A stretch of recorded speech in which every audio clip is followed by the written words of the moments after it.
Olá pessoal, tudo beleza?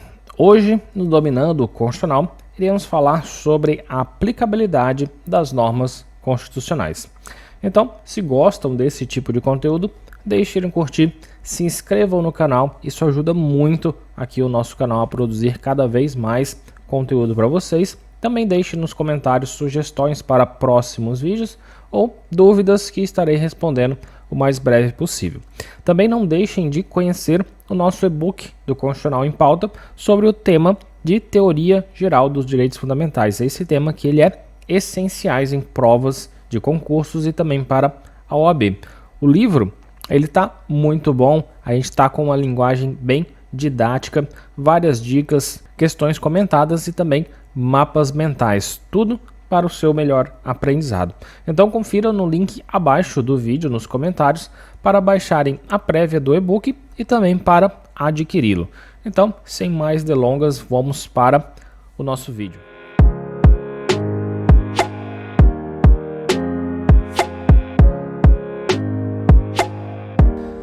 Bom pessoal, então hoje iremos falar um pouco sobre a aplicabilidade das normas constitucionais.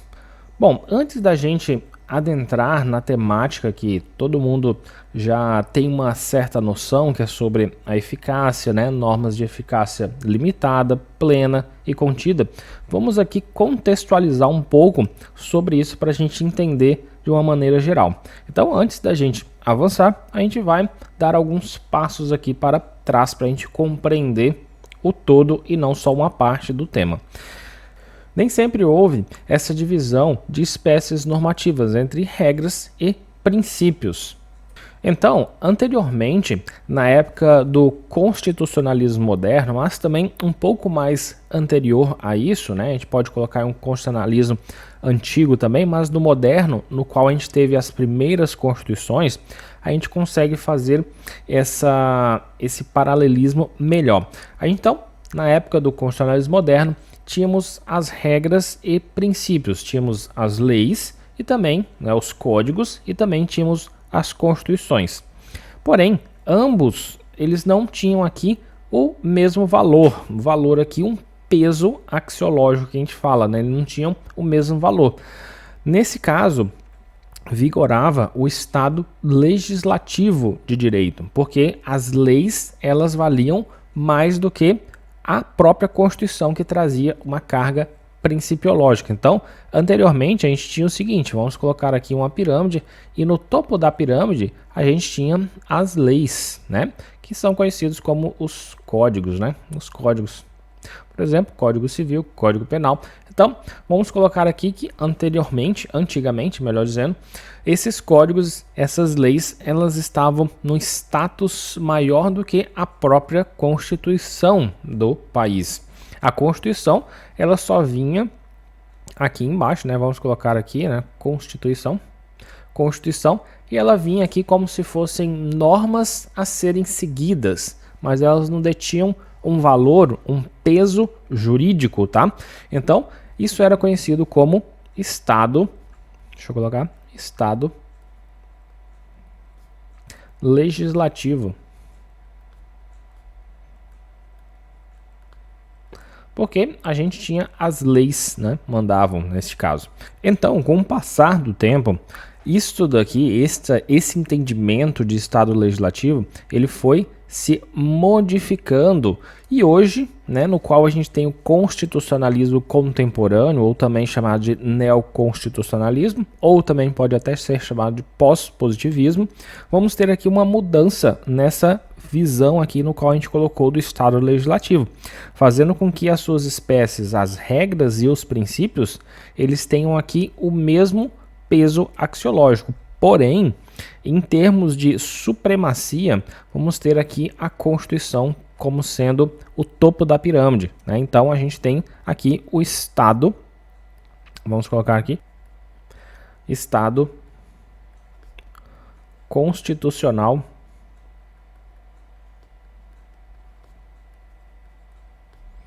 de direito. E, é claro, avançando um pouco mais, vamos ter uma pequena substituição disso e vamos ter o Estado democrático de direito, né, por qual a gente visa nesse novo constitucionalismo, né, o constitucionalismo contemporâneo ou o neoconstitucionalismo, visa aqui efetivar os direitos que estão na Constituição, né, os direitos e garantias fundamentais. Então, a gente tem como Estado democrático de direito. Então, como é demonstrado na teoria de Robert Alexy, desse tempo do pós-positivismo, ambas as espécies normativas dizem o que deve ser, podendo ter formulações básicas do dever, da permissão e também da proibição, que vão ser aqui tratados como modais deônticos da norma jurídica. Mas o que seria esses modais deônticos, né? Vamos fazer uma passada aqui em relação a esses modais deônicos. Então, a gente abre esse parênteses aqui para a gente conseguir compreender melhor o que seriam esses modais deônicos. Os modais deontológicos, eles referem-se a categorias linguísticas que expressam o grau de obrigatoriedade, permissão e proibição das presentes normas jurídicas. Esses modais, eles vão indicar se uma determinada ação ela vai ser obrigatória, se ela vai ser permitida ou então se ela vai ser proibida, de acordo com a norma em questão. Assim, vamos ter os principais modais deontológicos das normas jurídicas, que vão ser os seguintes: vamos ter a obrigação, proibição, permissão e também a faculdade. Na obrigação, expressa aqui a necessidade de agir de acordo com o que é estabelecido pela norma. Então, obrigação é a necessidade de agir de acordo com o que está estabelecido na norma. Um exemplo: os contribuintes são obrigados a pagar seus impostos até dia 30 de abril. Então, colocado aqui uma obrigatoriedade. O de proibição vai indicar uma restrição ou então uma vedação de uma determinada conduta. Um exemplo disso, né, de um modal deontológico de proibição seria: é proibido dirigir veículos automotores sob efeito de álcool. Então aqui temos uma proibição. Já no modal deontológico de permissão, vamos ter aqui uma demonstração de autorização ou então faculdade para realizar determinadas ações. Um exemplo: é permitido o uso de celular durante o intervalo entre as aulas. Então, está se autorizando usar um celular durante o intervalo entre as aulas. E o último modal deontológico, faculdade, aqui refere-se à liberdade de escolha ou à opção de agir de acordo com o que é estabelecido na norma. Um exemplo: a gente tem que o requerente tem a faculdade de desistir do processo a qualquer momento. Então ele pode ou não, isso vai depender da sua discricionariedade, né, da sua vontade. Então esses modais deontológicos, eles são utilizados neste caso para estabelecer limites e direitos dos indivíduos dentro de um sistema jurídico, determinando aqui as ações que são obrigatórias, permitidas ou proibidas em uma determinada situação. Bom, então, fechando esse parêntese aqui de modais deontológicos, só para a gente entender o que é e ficar mais claro, fechando isso e continuando aqui com a teoria do Robert Alexy. Ele afirma que o ponto decisivo para diferenciarmos princípios e regras, né, que já ambos agora, como explicamos, eles têm o mesmo peso axiológico, eles têm o mesmo valor, princípios e regras. Este caso, para diferenciarmos um do outro, seria o seu modo de aplicação. Então, vamos ter que Robert Alexy, ele afirma que o ponto decisivo, né, o ponto decisivo para diferenciarmos princípios das regras seria então no seu modo de aplicação. Então, assim vamos ter o seguinte, que os princípios eles serão então conhecidos como mandados de otimização, Isso porque são normas que vão determinar que algo seja realizado na maior medida possível, em face das possibilidades fáticos jurídicos. Já as regras, elas vão ser conhecidas como mandados definitivos, tá? Mandados definitivos. Ou seja, são normas aqui que vão estabelecer uma exigência fático-jurídica, que deve ser satisfeita nos exatos termos que estabelece. Então, para a gente poder visualizar melhor como que cada um desses dois funciona, vamos analisar primeiramente aqui as regras, né, os mandados definitivos. Então, vamos ter o seguinte: nas regras vamos ter a chamada subsunção, que é quando o caso concreto ele se enquadra a norma legal em abstrato. Então, aconteceu um fato concreto e aconteceu de esse fato concreto se encaixar no tipo da legislação. Então, é uma adequação de uma conduta, situação ou então um fato concreto, né, a norma fato, que é uma chamada dentro da doutrina, à lei, que seria a norma tipo. Então, é a adequação de uma conduta à legislação. Assim, teremos o chamado tudo ou nada, ou aplica-se a regra ou não aplica nada. Então vamos ter aqui eu fiz aqui um mapa mental, né, um fluxograma para a gente entender melhor como é uma aplicação de uma regra nessa ideia do tudo ou nada, né, da subsunção. Então vamos ter aqui um exemplo. Primeiro de tudo, a gente deve analisar se a regra, né, a regra que está estabelecida, se ela é válida, né, se ela não é inconstitucional e se ela vai se encaixar perfeitamente na situação fático-jurídica, né, ao caso concreto. Vamos colocar aqui um exemplo, o homicídio. O homicídio, ele é uma regra válida, ele vai estar lá no Código Penal, tá? No Código Penal, tá? Que eu coloquei aqui embaixo, artigo 121, matar alguém, pena, reclusão de 6 a 20 anos. Então, temos aqui. E, neste caso, a regra ela é válida porque até o momento ninguém invalidou essa regra. Então, ela tem que ser aplicada. Neste caso, a invalidação da regra, vamos colocar aqui, seja um pedido de inconstitucionalidade para invalidação dessa regra, né? Quando a regra ela não é válida, ela vai ser inconstitucional. Então temos uma regra válida, a regra de homicídio. Ela se encaixando perfeitamente na situação fático-jurídica, ela tem que ser aplicada. Qual que é a situação descrita no tipo penal aqui do artigo 121? Que é matar alguém, né? Se alguém matar alguém, né, um fato concreto, existe uma norma dizendo matar alguém. Isso é um crime, tá? Então, depois de analisado isso, se a regra é válida e se ela se encaixa perfeitamente à situação fático-jurídica, né, ao fato, a gente tem que analisar segundo isso daqui. Mesmo existindo no plano da validade, temos que saber se essa regra tem uma exceção. Então, se tiver uma exceção, a gente tem que enumerar. Neste caso do homicídio, vamos ter sim exceções. As exceções vão ser as seguintes. Vamos ter as excludentes de antijuridicidade, tá? Então, a gente tem aqui legítima defesa, estado de necessidade, o estrito cumprimento do dever legal e exercício regular do direito. Essas daqui vão ser as exceções em relação à regra do homicídio. Então vamos ter aqui algumas exceções. E por último vamos ter a condicional do se então, que a gente vai ter o seguinte: se houve o fato descrito no enunciado da regra e não houve nenhuma situação de exceção, logo ocorrerá o suporte fático mais a consequência jurídica. No caso do homicídio, vamos ter a sanção. Então, o suporte fático seria matar alguém, mais a consequência jurídica seria pena, reclusão de 6 a 20 anos. Então, perceba aqui que aplicar a regra é isso. Primeiramente, a gente deve analisar se é uma regra válida e se ela encaixa perfeitamente no fato que aconteceu, né, no caso concreto.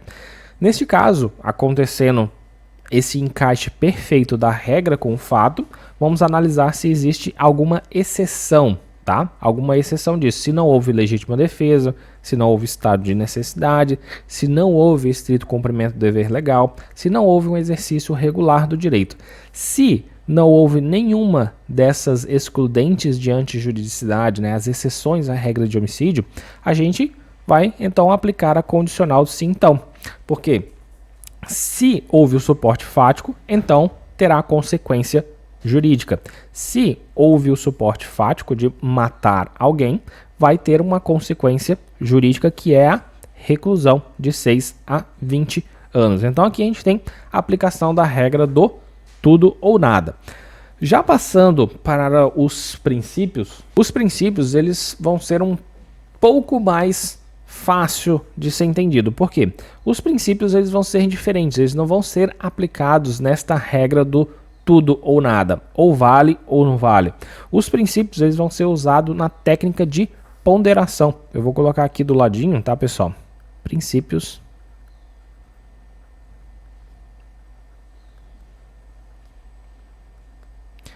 Ponderação.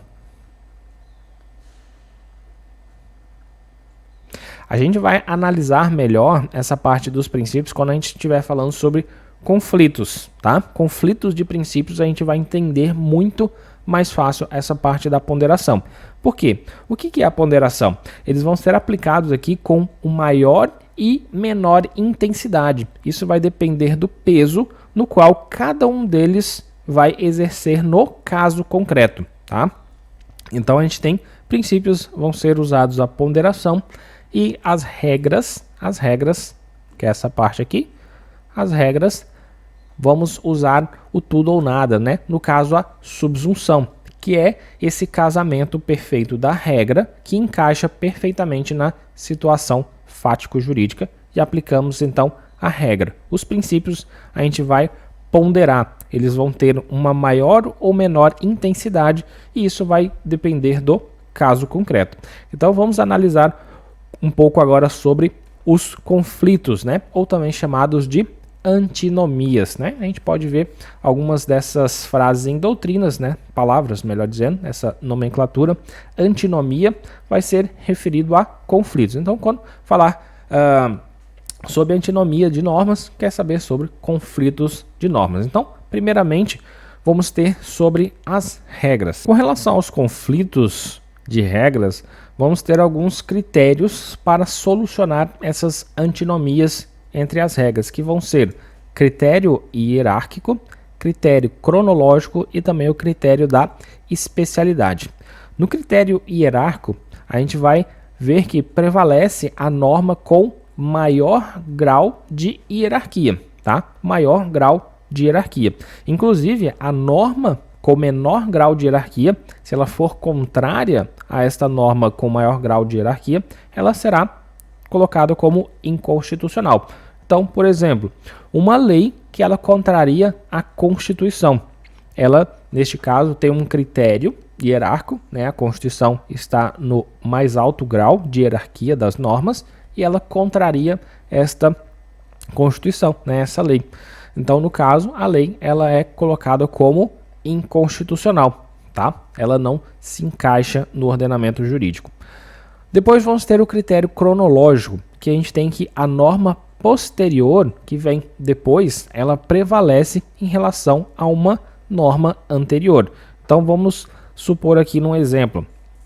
Se uma norma editada em 2008, falando sobre um determinado tema, vem uma outra norma falando sobre o mesmo tema em 2023, falando sobre o mesmo tema X aqui neste caso. Neste caso, a norma de 2023, ela vai prevalecer em relação à norma de 2008, né? Invalidando a norma de 2008 neste caso, né? Vamos colocar aqui que ela vai revogar a norma de 2008 e vai ficar somente a de 2023. Porque critério cronológico, a norma posterior, ela vai prevalecer em relação à norma anterior. E por último, vamos ter o critério da especialidade. Então, nesse critério da especialidade, aqui não vai haver propriamente uma invalidade ou revogação da norma, como a gente viu no critério hierárquico e também no critério cronológico. Mas aqui, existindo uma norma geral e uma norma especial, e esta norma especial ela contém todos os elementos que estão na norma geral e também com vamos colocar aqui um plus, né? Mais uma especializante, esta norma especial ela deverá prevalecer na aplicação do caso concreto. A norma especial é aquela que trata de um assunto de uma forma mais detalhada, mais específica ou restrita, enquanto a norma geral, ela vai tratar aqui de uma maneira mais abrangente sobre a temática, né? De uma maneira mais abrangente e genérica. Então, por isso que a gente tem aqui que ela não vai trazer uma invalidação ou revogação. Ela vai somar a esta parte que trata uma norma geral. Um exemplo sobre esse critério de especialidade seria a Lei de Proteção ao Consumidor, que é a norma geral, contra uma lei específica que regula a devolução de produtos com defeito, que é uma norma especial. Tá? Então, neste caso, haja aqui uma contradição entre uma regra que está contida na Lei de Proteção do Consumidor e uma lei específica que trata da devolução de produtos com defeito, de forma mais detalhada, a norma especial ela sobre a devolução de produtos, ela terá aqui a preferência. Perceba que não há uma invalidação e nem uma revogação da norma geral. Então, em relação aos conflitos das regras, temos que aplicar esses três critérios. Primeiro, o critério hierárquico, critério cronológico e também o critério da especialidade. Já os princípios, neste caso, será usada aqui a técnica da ponderação, como falamos, que fará o sopesamento dos princípios no caso concreto, delineando aqui qual dos princípios conflitantes terá mais peso dentro de um caso concreto. Então, fará o sopesamento, né? Vamos supor aqui, colocará numa balança e o peso de um dos princípios que estão em conflito, o que pesar mais prevalecerá no caso concreto. Uma observação em relação a essa parte dos princípios, né, e sobre a questão da ponderação, não vai existir conflito entre princípios em abstrato, somente em caso concreto. Por exemplo, se colocarmos dois princípios, vou colocar aqui o direito à vida e a liberdade religiosa, e não existe aqui um caso concreto no qual eles se encaixem. Então, não vai haver um conflito, né? A gente tem de um lado direito à vida e um outro liberdade religiosa, ok? Não existe um caso no qual eles tenham esse conflito.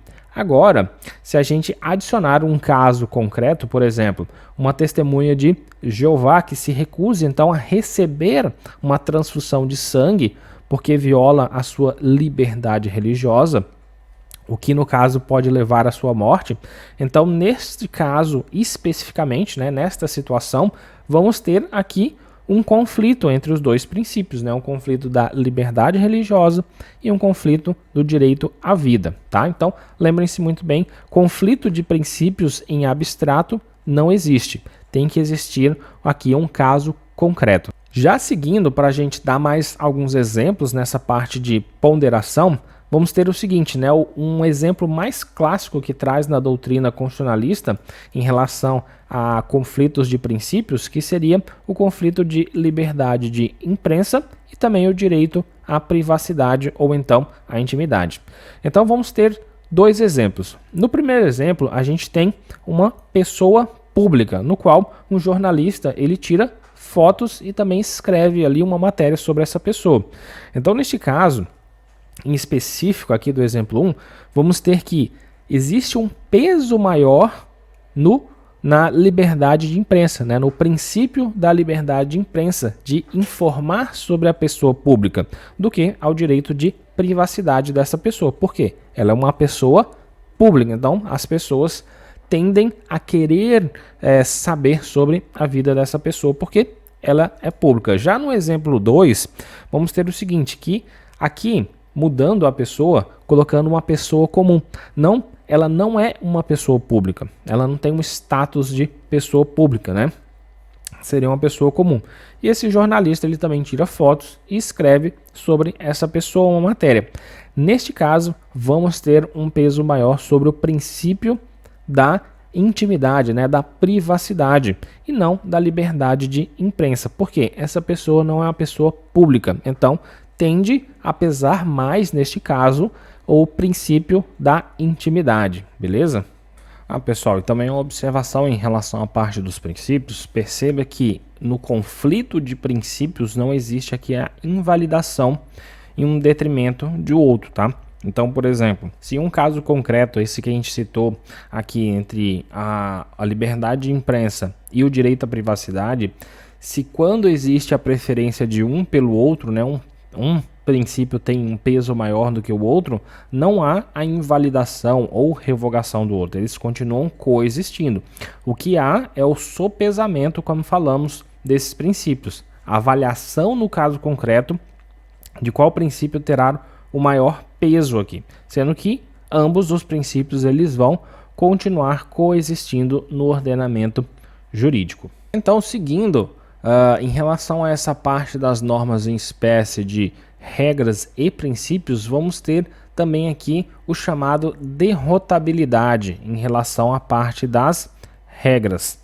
Esse conceito de derrotabilidade, ele tem começado a ser bastante cobrado em algumas provas de concurso. Então, vamos aqui analisar e ver o que seria a derrotabilidade. Então, vamos ter que a derrotabilidade da norma jurídica, ela significa a possibilidade, no caso concreto, de uma norma ela ser afastada ou ter a sua aplicação negada, sempre que uma exceção relevante ela se apresente, ainda que a norma ela tenha preenchido seus requisitos necessários e suficientes para que seja válida e também aplicável. Assim, ao criar a norma, o legislador ele não consegue pensar em todas as hipóteses possíveis para uma determinada norma. Então, é claro que vão existir casos que vão criar exceções na qual essa norma ela será derrotada ou então superada.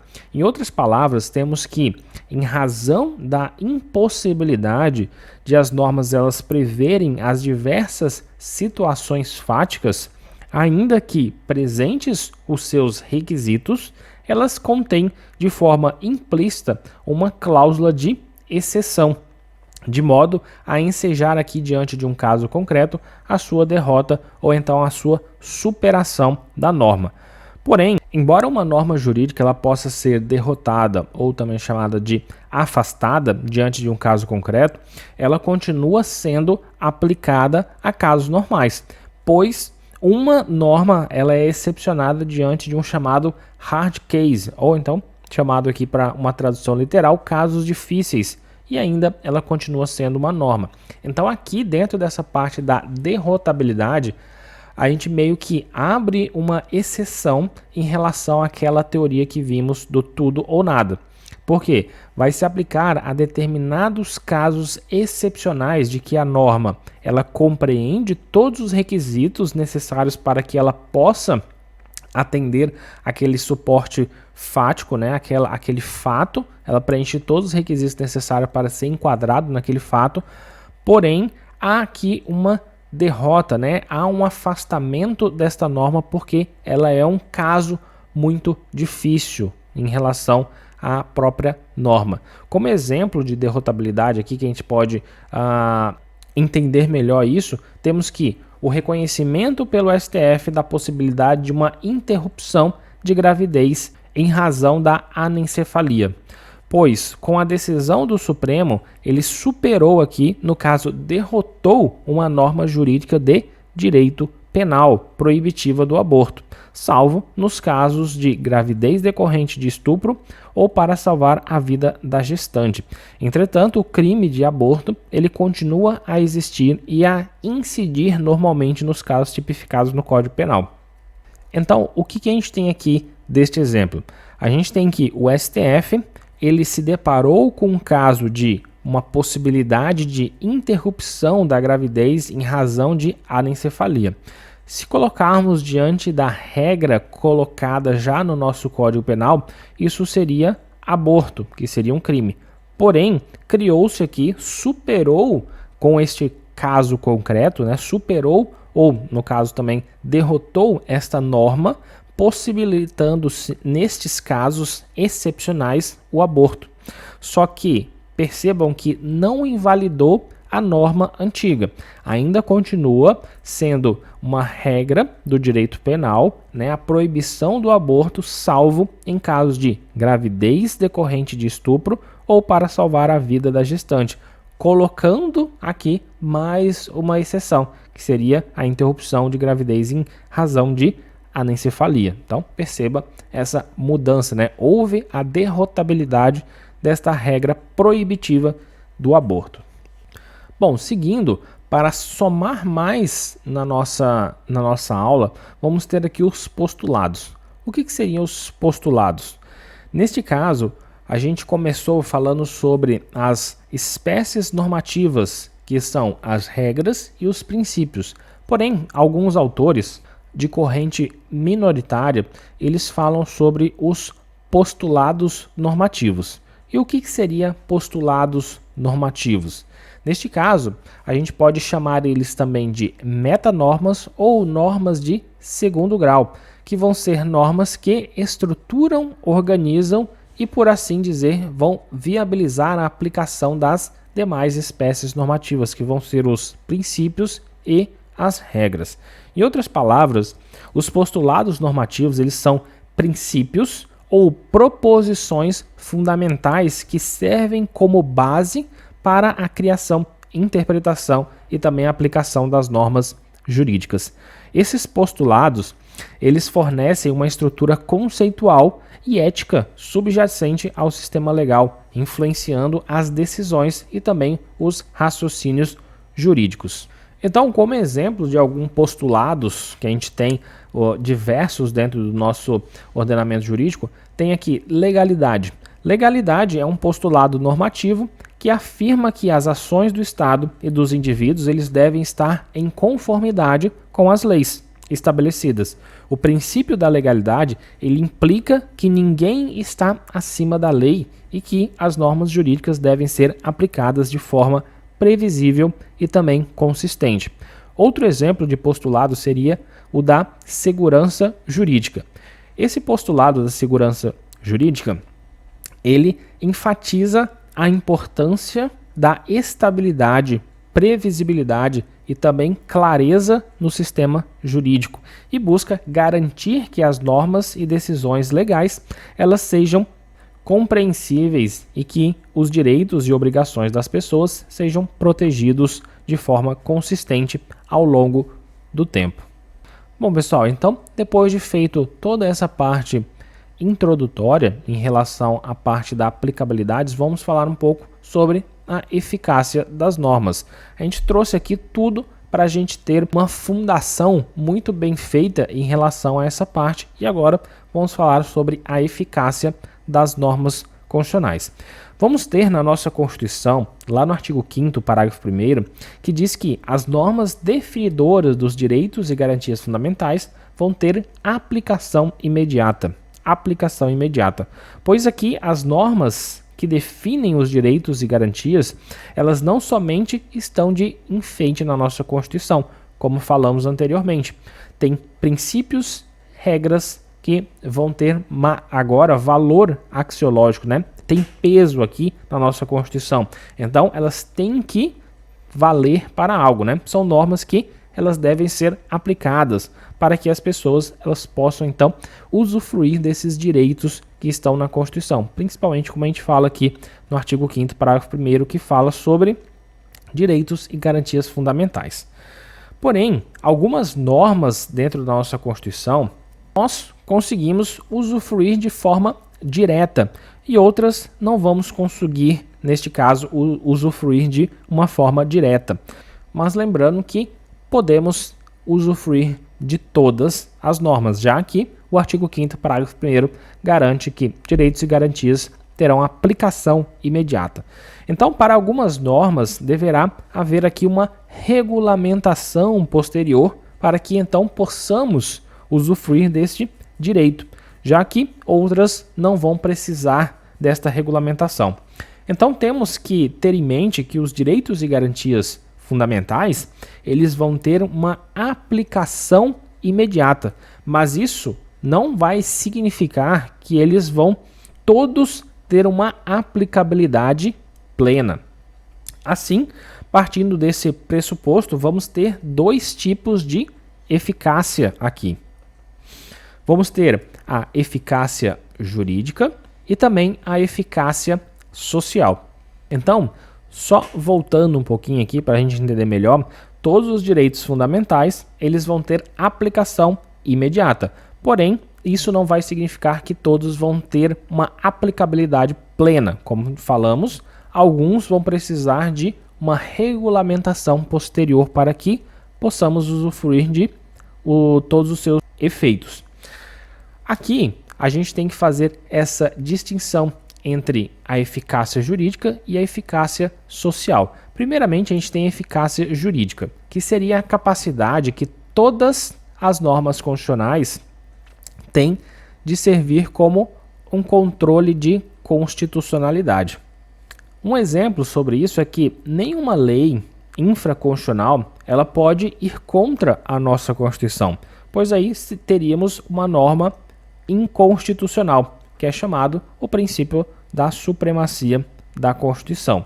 Então lembrem-se que todas as normas, mesmo aquelas que precisam de uma regulamentação posterior, elas vão ter a chamada eficácia jurídica. Vamos retomar um pouco mais sobre esse tema quando estivermos falando sobre a eficácia das normas limitadas, tá? Então, tenham isso em mente que a eficácia jurídica é uma capacidade de todas as normas da Constituição têm de servir como um parâmetro de controle de constitucionalidade. E essa eficácia jurídica aqui, deixa eu puxar uma seta aqui, ela vai se dar da seguinte forma. Então, vamos ter que a eficácia jurídica ela será direta,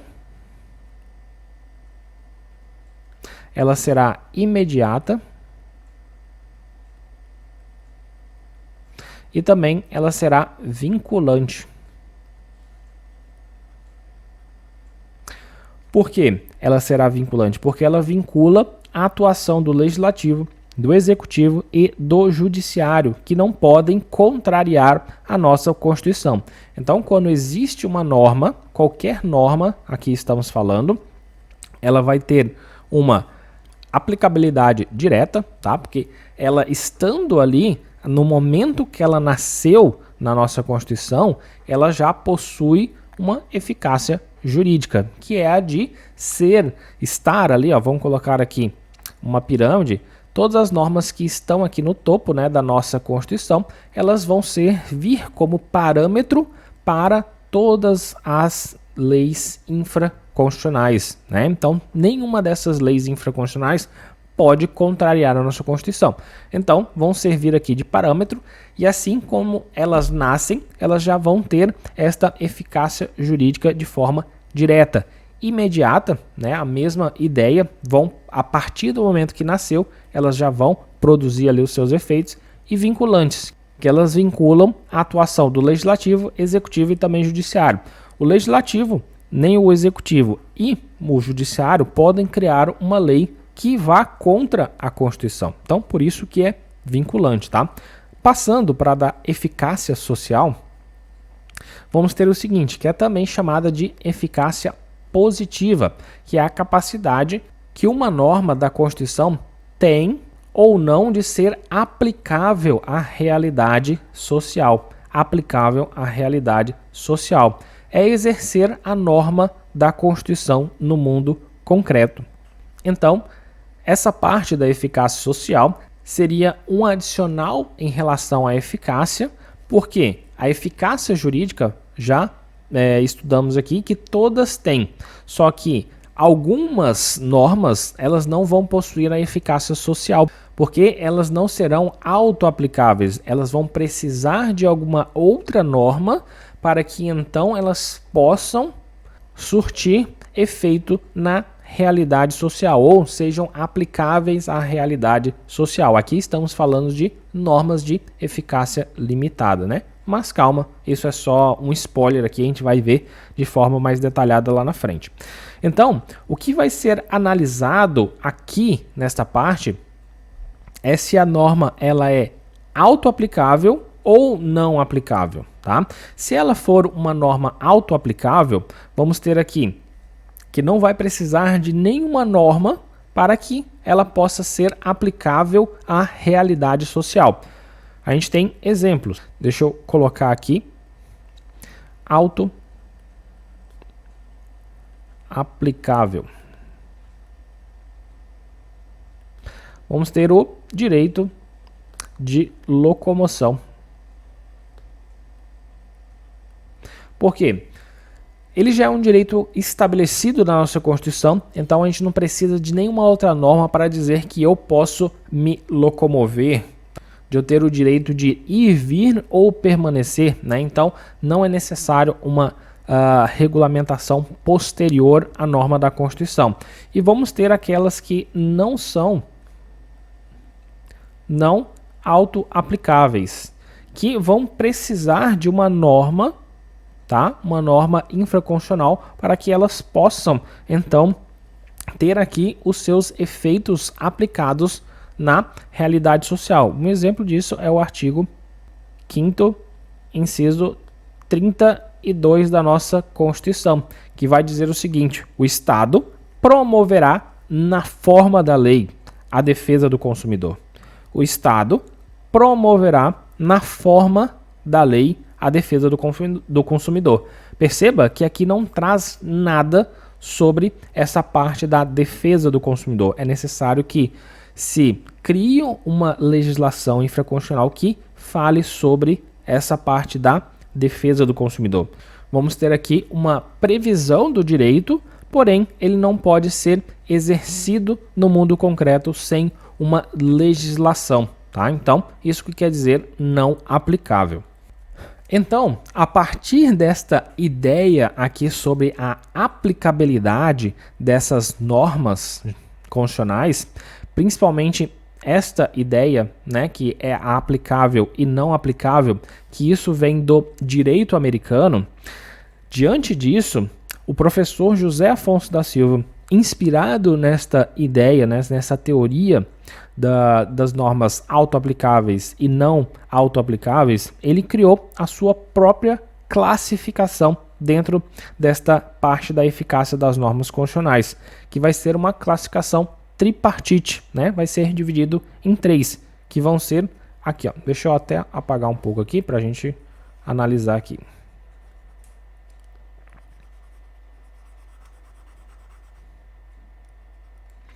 Então, vamos ter aqui, quanto à aplicabilidade, vamos ter aqui normas de eficácia plena, normas de eficácia contida e normas de eficácia limitada. Só para a gente ter uma noção, essas daqui vão ser auto-aplicáveis,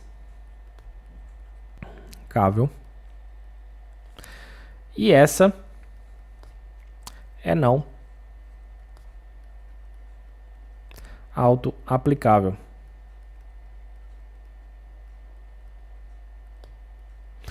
E vamos falar um pouco sobre cada uma delas.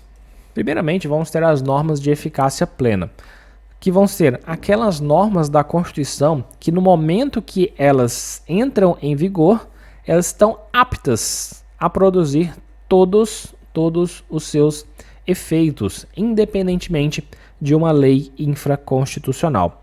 Acontece aqui também, né, não só no momento de criar da lei, mas também quando vamos ter a introdução de novos preceitos por emendas constitucionais e também lá na hipótese do artigo 5º, parágrafo 3º, sobre a entrada de tratados internacionais ou convenções internacionais sobre direitos humanos, né? Então, isso daqui também vai fazer sobre isso, né? Normas de eficácia plena. E a gente tem algumas características em relação às normas de eficácia plena, que vão ser aplicabilidade direta, imediata e integral. O que seria aplicabilidade direta? Elas não dependem de nenhuma outra norma para produzirem todos os seus efeitos. Já a outra característica de ser imediata é porque vão produzir todos os seus efeitos a partir do momento que são criadas. E integral, que elas não podem sofrer limitações, tá? Elas vão ser integrais e elas não vão poder sofrer nenhuma limitação. Com relação a essa parte no qual fala da característica de ser integral, pode existir uma norma infraconstitucional que fale sobre normas de eficácia plena? Pode acontecer sim, existir uma lei, né, uma outra norma infraconstitucional que fale sobre essas normas de eficácia plena. Por quê? Vamos trazer aqui como exemplo o habeas corpus. Existe na Constituição o dispositivo que fala sobre habeas corpus, mas nesse caso pode vir uma lei que fale sobre outras coisas sobre o habeas corpus, por exemplo, trazer regras processuais e entre outras coisas. O que não pode acontecer aqui é vir uma lei, né, uma norma infraconstitucional e diminuir o campo de atuação do habeas corpus, que foi estabelecido na Constituição Federal. Então, não pode existir aqui uma restrição de uma norma de eficácia plena. Pode sim existir uma norma que vai explicar alguma coisa, trazer mais, ampliar mais os seus efeitos, mas o que não pode é restringir, tá? Não pode restringir. Exemplos de normas de eficácia plena, vamos ter o artigo 2º, que fala: são poderes da União, independentes e harmônicos entre si, o legislativo, executivo e judiciário. Temos aqui um artigo que é totalmente entendível, que não necessita de outra norma para que então ele possa aplicar os seus efeitos. Temos aqui: são poderes da União, independentes e harmônicos, legislativo, executivo e judiciário. Pronto. Artigo 14. A soberania popular ela será exercida pelo sufrágio universal e pelo voto direto e secreto, com valor igual para todos e nos termos da lei, mediante.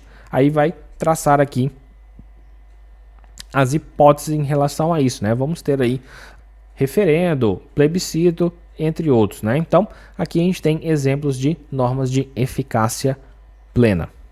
Depois vamos ter as normas de eficácia contida, que também podem ser chamadas de normas de eficácia restringível, tá? Restringível. Que vamos ter o seguinte: são normas que estão aptas a produzir todos os seus efeitos também, desde o momento da sua promulgação da Constituição, mas que podem ser restringidas por parte do poder público. Cabe destacar aqui que a atuação do legislador, no caso das normas de eficácia contida, ele vai ser discricionária. Ele não vai precisar de modo obrigatório a editar a lei, mas ele pode restringir, poderá fazê-lo, tá? Então não há uma obrigatoriedade do poder público aqui em editar uma lei para restringir, tá? Seguindo, vamos ter algumas características. Vamos ter a característica de aplicabilidade direta, que não precisa de uma outra norma para produzir todos os seus efeitos. Também vai ser imediata, tá? A sua aplicabilidade, que vai produzir os seus efeitos desde o momento do seu nascimento, desde a sua criação. E vamos ter aqui a grande diferença em relação às normas de eficácia plena, que é a possibilidade de não ser integral e, neste caso, ela ser restringível. Por isso que fala que ela é possivelmente não integral, porque ela pode ser restringida. E o que acontece? Nessa parte das restrições, elas podem acontecer de 3 maneiras diferentes.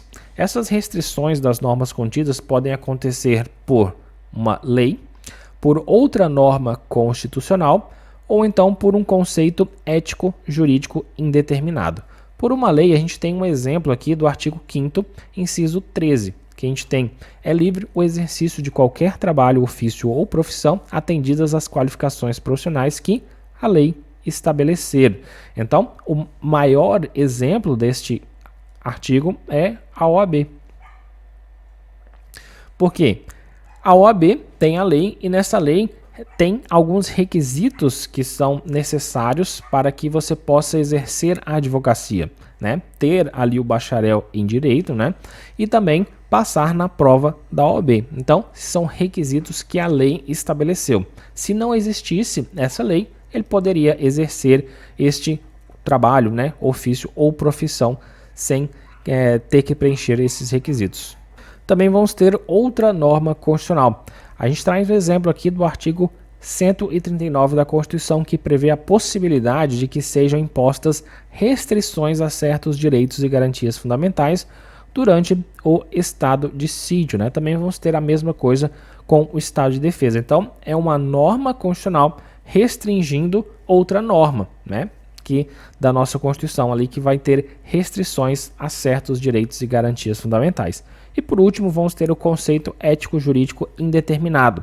Um exemplo disso é o artigo 5º, inciso 23, que diz: a propriedade atenderá à sua função social. Função social aqui é conhecido como conceito ético-jurídico indeterminado. Por quê? A Constituição ela não vai trazer o que é função social.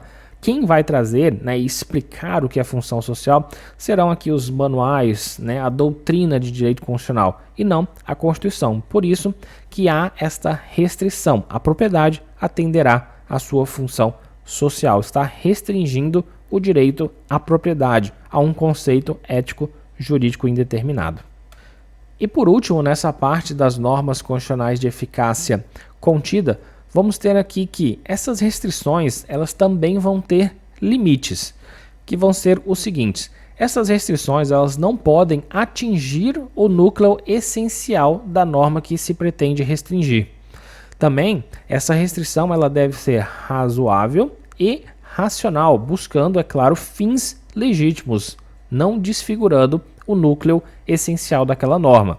E também a restrição ela deve ser proporcional, não admitindo aqui excessos em relação à restrição da norma, tá? E seguindo, por fim, vamos falar um pouco então sobre as normas de eficácia limitada.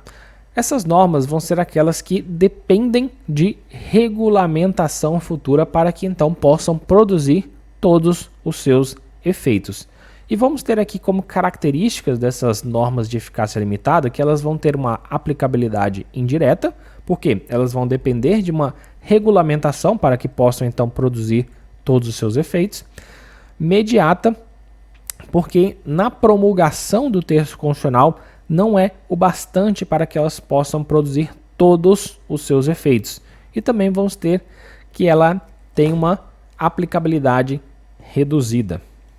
Por que seria aqui uma aplicabilidade reduzida? Porque ela possui um grau de eficácia restrito quanto à promulgação da Constituição. Por que ela tem uma eficácia restrita? Como falamos anteriormente, vamos ter duas eficácias.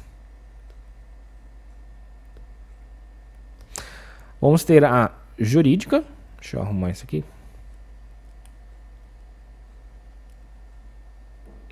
Jurídica. E a social. Como as normas de eficácia limitada elas não vão conseguir produzir todos os seus efeitos, então elas não vão ter a sua eficácia social. Só vão conseguir ter sua eficácia social quando existir uma regulamentação, trazendo assim a possibilidade de produzir todos os seus efeitos. Antes, só vai ter a eficácia jurídica, que é como falamos anteriormente. A eficácia jurídica é aquela eficácia mínima das normas constitucionais, que servem aí como parâmetro de constitucionalidade. Inclusive, para lembrar, essa eficácia jurídica, ela também é chamada de eficácia mínima, tá? Eficácia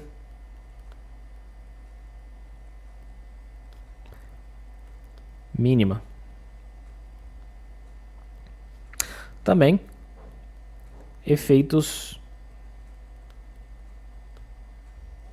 negativos.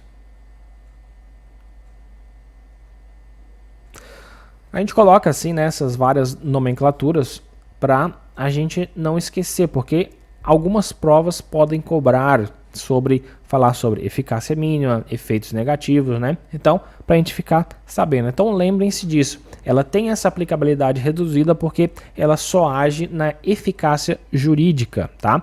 Que serve como parâmetros de constitucionalidade. Ela não vai ter aplicabilidade na eficácia social, somente quando existir aí uma regulamentação no qual vá poder fazer com que ela produza todos os seus efeitos, tá, pessoal? Seguindo, vamos ter alguns exemplos de normas de eficácia limitada. O artigo 5º, inciso 32, que diz: o Estado promoverá na forma da lei a defesa do consumidor. O artigo 37, inciso 7 da nossa Constituição: o direito de greve será exercido nos termos e nos limites definidos em lei específica.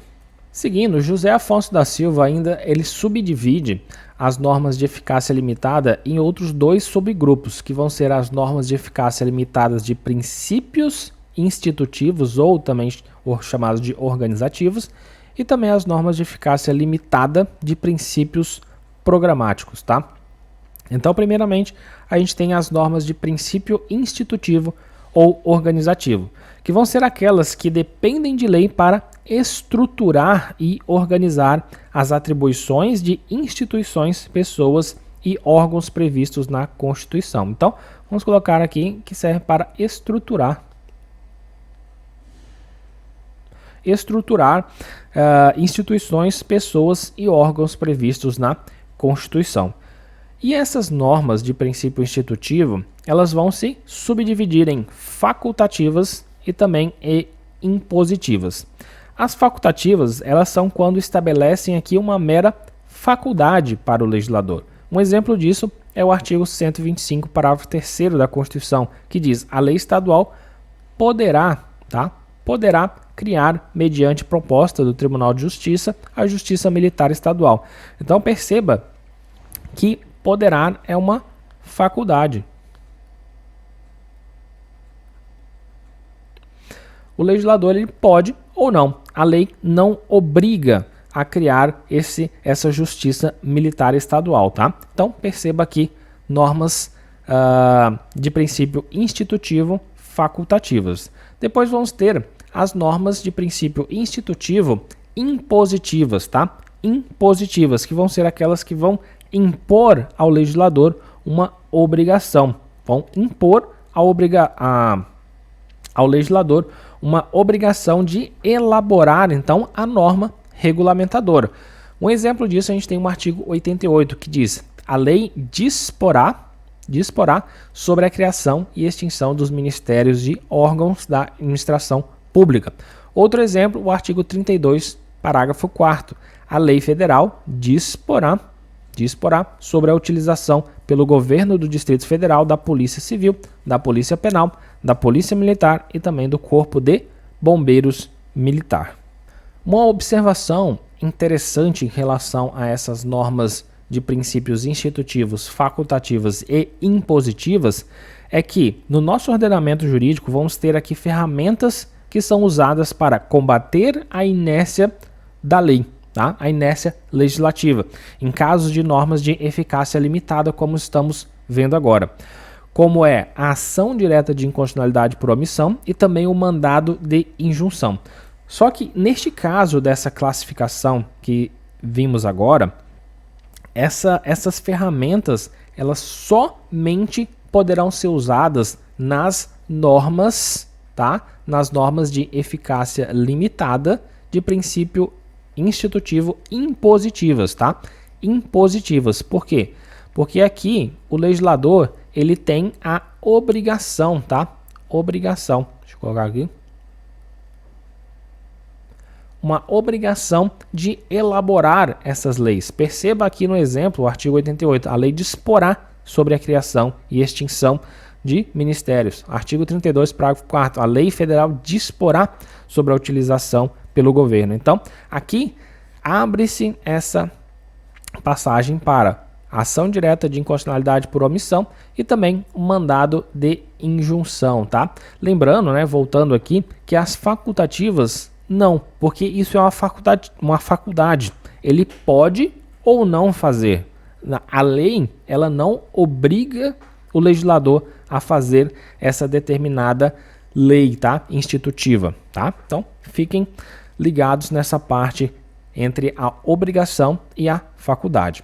E por último, temos as normas declaratórias de princípios programáticos, que vão ser aquelas que vão estabelecer programas